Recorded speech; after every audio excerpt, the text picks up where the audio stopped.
各位觀眾大家好，我係郭偉成。係，我係 Ian 黃永。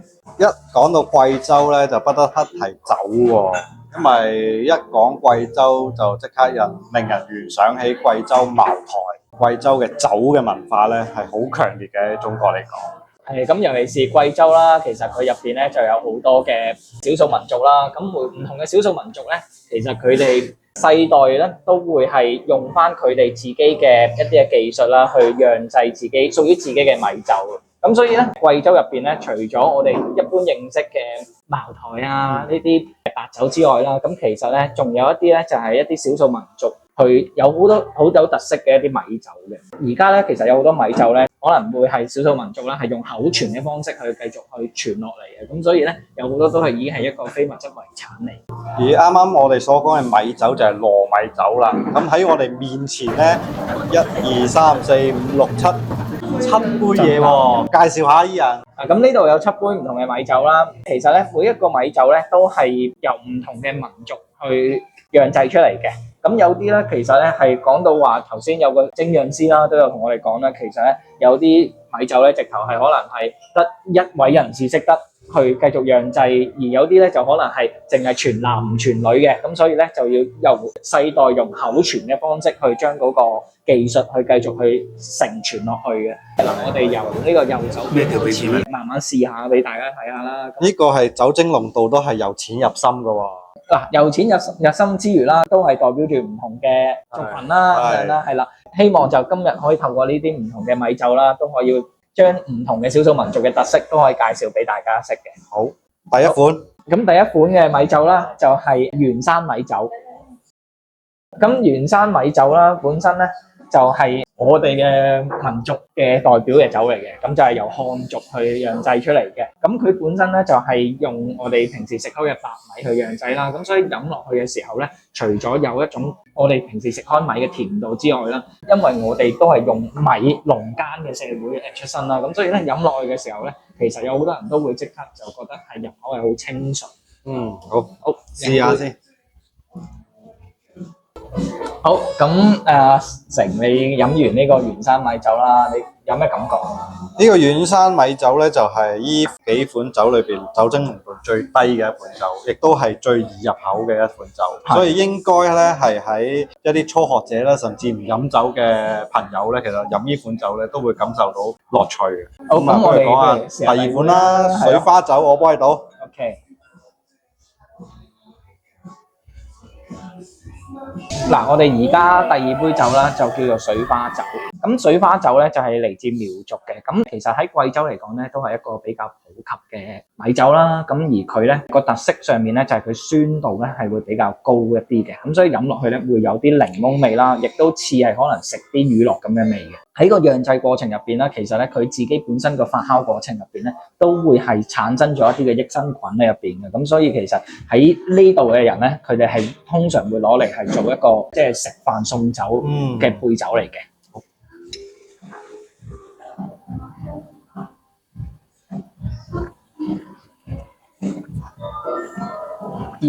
呢隻水花酒咧，明顯比元山米酒咧酸好多，的確係有一個高酸嘅特性，同埋佢嘅酒精濃度都同樣唔高嘅，都同樣適合咧啱啱飲酒嘅朋友，或者平時唔飲開酒嘅朋友。同埋其實送飯都真係好開胃。係啊，即係如果你譬如話，我平時諗到就可能喺大排檔啦，即係整個小炒王嗰啲咧，其實都係開胃嘅酒。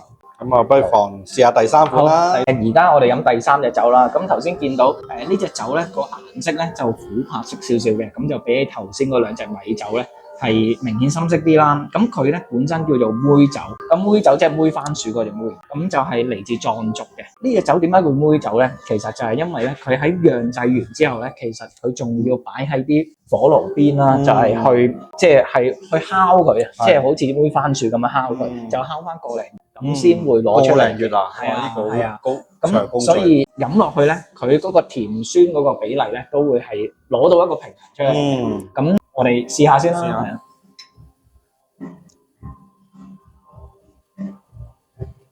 嗱，佢個酒咧，嗰個就真係冇頭先個咁酸嘅。咁亦都平衡翻第一隻酒，第一隻嗰個米酒咧就係甜啲，第二個酸啲。咁呢個咧就真係啱啱好。個甜酸比例係啱啱好嘅。咁而且咧，佢飲落去咧，佢嗰個質地咧係厚身啲，飲落去咧好似係好滑嘅，好似飲咗少少油嘅感覺咁樣落去個喉嚨度嘅。好，第四款咧就係特別啲喎，叫做黑糯米酒喎，因為其他咧都係白米啦，我哋呢隻咧就黑糯米，不過我試下佢有咩唔同。好，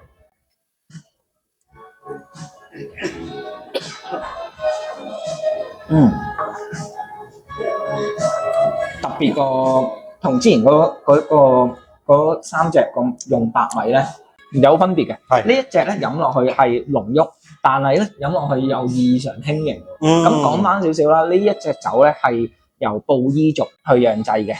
呢個布依族嘅釀酒工序咧都好特別嘅喎，除咗個工序咧係複雜之外咧，佢個技術全女不全男，所以佢嘅酒感咧係真係輕盈啲嘅，真係啱啱嗰個調酒師都有講過，女士製酒咧個質感咧個 texture 咧係輕盈少少，係個女性化嘅元素係入咗支酒。冇錯冇錯。呢個黑糯米酒都值得推介。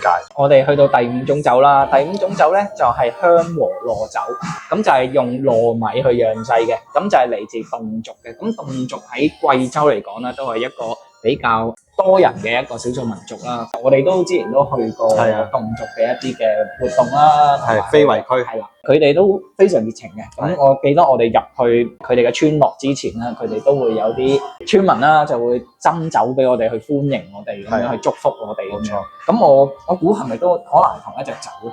可以嘗試下。係咯。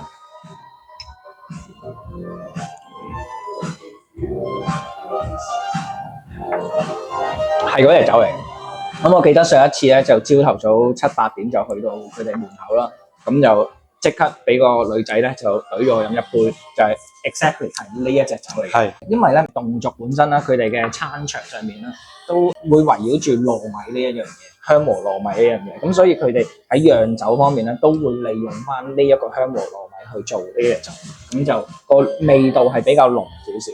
同埋咧，侗族姑娘咧，其實係以呢隻酒咧作為對一啲人嘅祝福，即係佢會有一啲嚟敬酒嘅儀式啦。主要係對男士嘅啫喎，各位男士去到侗族嘅非遺區或者餐廳度食咧，記得要求試一試喎。我同伊人都試過嘅，就係叫高山流水，呢個值得一試。係啦，佢呢個酒精嘅濃度咧去到18%，咁但係大家千祈唔好俾佢酒精濃度嚇親，因為咧其實飲落去咧嗰個酒味咧其實唔係真係好濃烈，唔係話哇你飲完好似平時飲伏卡咁樣，唔同嘅。飲完之後咧佢係好快就會嗰個酒味咧係冇咗，而且會有啲糯米香味出嚟。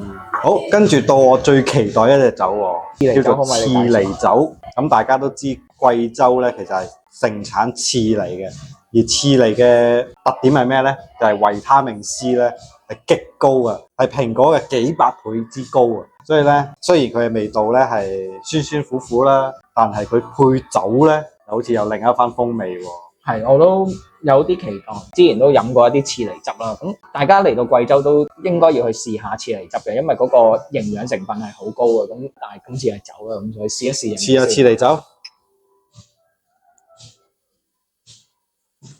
補充翻啦，咁佢都係來自布依族嘅一啲釀製嘅方式啦。佢個味咧係帶啲類似焦糖味咁樣。佢釀完之後係佢冇咗平時我哋食刺梨嗰個或者飲刺梨汁嗰個酸味同埋苦味。但係佢就唔知點樣可以抽到嗰個刺梨個甜味出嚟。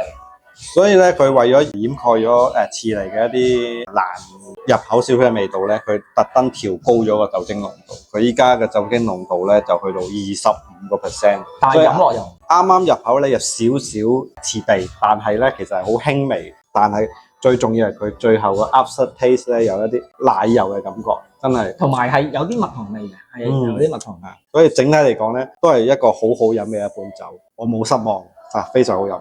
好，咁嚟到最後一杯酒啦，亦都係今次我哋試嘅7杯酒入邊咧，酒精濃度最高嘅一杯米酒嚟嘅。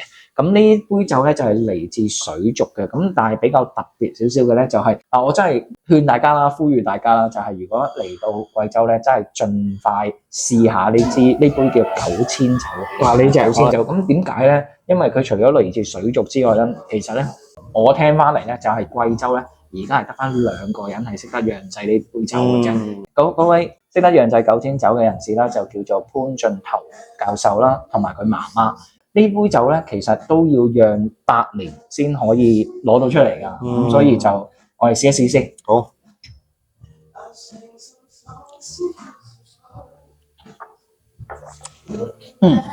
佢杯酒咧，其實同頭先凍軸嗰杯糯米酒咧，其實個味道一開始入口嘅時候差唔多嘅，咁但係你過咗幾秒之後咧，佢喺你條脷上面留低嘅味咧係耐好多嘅，而嗰種味咧係一種好強嘅草藥味嚟嘅，咁但唔係難飲嘅草藥味嚟嘅，係有種好複雜嘅味道，我只能夠講好複雜。咁而佢咧背後咧其實係用緊150種嘅草藥去釀製，咁釀製8年嘅時間，咁所以佢俾到你嘅感覺咧，其實有啲似係飲緊 whisky 咁樣，咁但係同一時間咧就係你會有一種好獨特嘅體驗。我覺得呢個酒如果我再嚟嘅話，我一定會再試呢隻酒。